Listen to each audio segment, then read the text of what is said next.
Advice of Farmer Laszlo of Crow's Bend. If you should wander into one of our towns or farmsteads, stop by, have a drink with us, and listen to a tale. Then move on. Keep to the path when in the woods. Do not let the night catch you before you make it to the next town. Travel in large groups. Carry weapons with magic or forged from silver. If you must camp, circle your wagons and post a watch at all times. And never let the fire go out. If you should meet someone among the trees after dark, never speak with them, not even if they call you.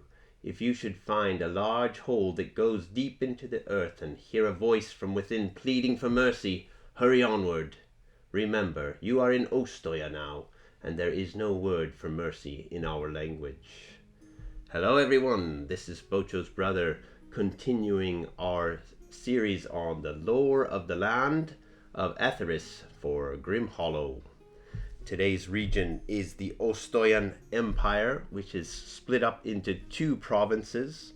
To the south we have the Soma Vampire Province, and to the north we have the Raevo Wizard Magocracy. So our story begins 10 years ago, maybe 20, longer, 30 years ago, when the Burak Empire was just expanding and licking its wounds from the many wars it was having.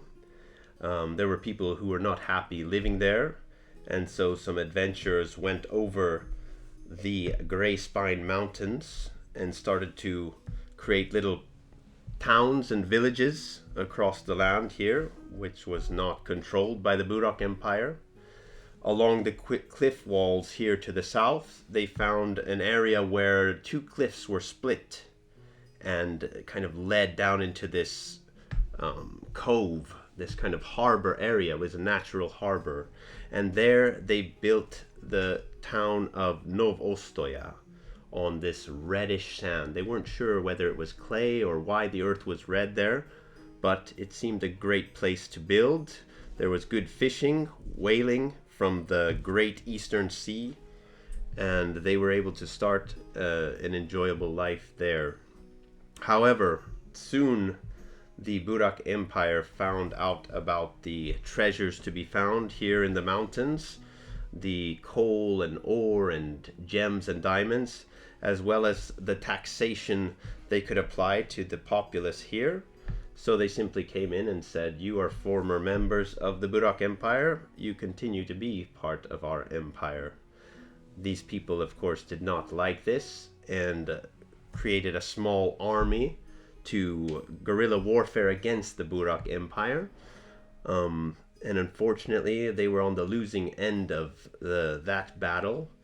And so they were getting pushed farther and farther back towards these coasts and up here into the north. At the same time, around 10 years ago, a great earthquake happened here in Soma over all of this region called the Dark Fall, and fissures burst open in the land. Necrotic light began to come up from these fissures, along with undead, wraiths, ghouls, and all manner of evilness from a ancient city. This was not good. They were being attacked by the Burak Empire as well as undead.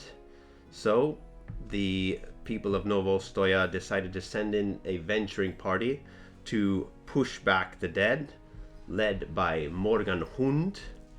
And along with wizards from the Raevo province, they were able to push back those undead and then seal the largest fissure, trapping the undead and this adventuring party within. Unfortunately for Morgan Hund, all of his comrades fell to undeath and were raised as zombies. He escaped through the long labyrinths and tunnels there under the land until he delved deeper and deeper into this abyss, where he began to hear voices. And the voices led him to this shrine. And at the shrine, he heard the voice, and the voice asked him, "What would your one wish be?" And he said, "My wish would be to seek revenge on those who wronged me," mostly being the Burak Empire. He fell in death in that moment, and was raised back as a vampire. The first of the vampire dukes. He found his way out of this network of tunnels back to land in the night. He returned to the town of Ostoya, which was now a larger city, and he converted the nobility there into fellow vampires. And now the city is run by an aristocracy of 7 vampires. You have the vampire lords, with the leader being the Grand Duke Drago Koshevich. I will be using this kind of accent probably with this Novostoyan area.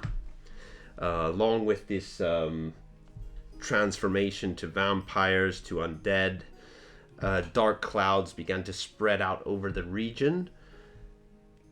And so you never get to see really the light of the day. It's always fairly dark, and the vampires are even able to come out a little bit during the day, but they mostly keep to themselves.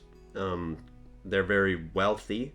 They are trying to build a formidable army to attack the Burak Empire and also bring Raevo back into the fold.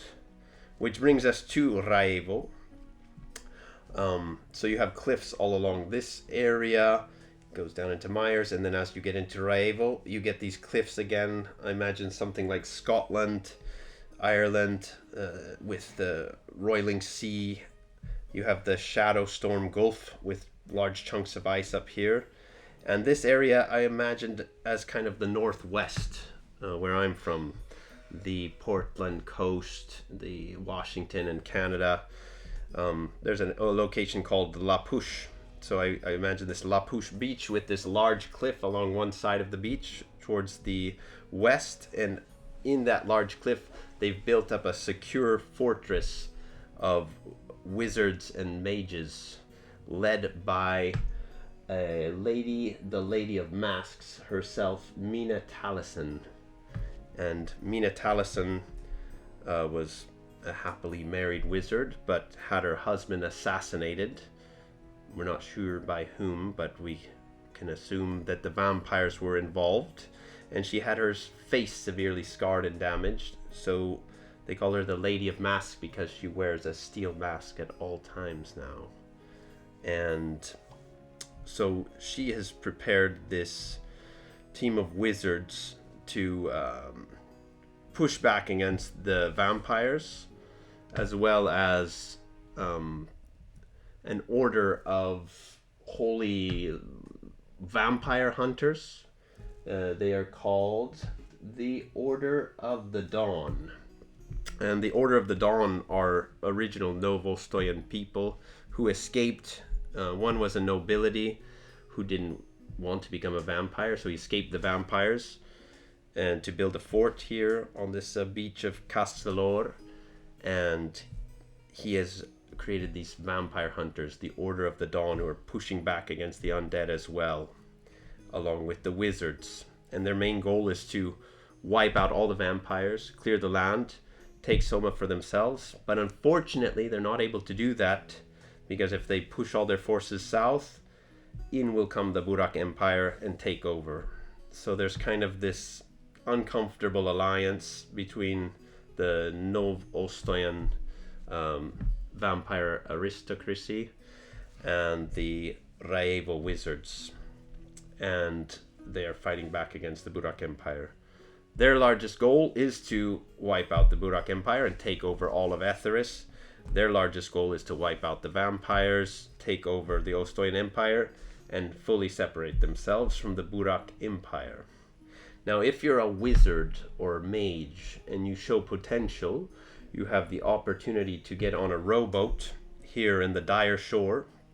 It's this sandy shore with many crashed ships, mist out to the west.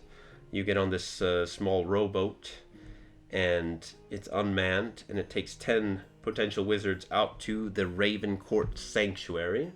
And in the Ravencourt Sanctuary, they are trained every 7 years, and then they return. But they're always missing one. So there's a mystery here. Who could be the keeper that runs the Ravencourt Sanctuary among the mists? There's no getting out there either if you're not invited, because there's mists where you'll be lost, as well as deadly sea serpents.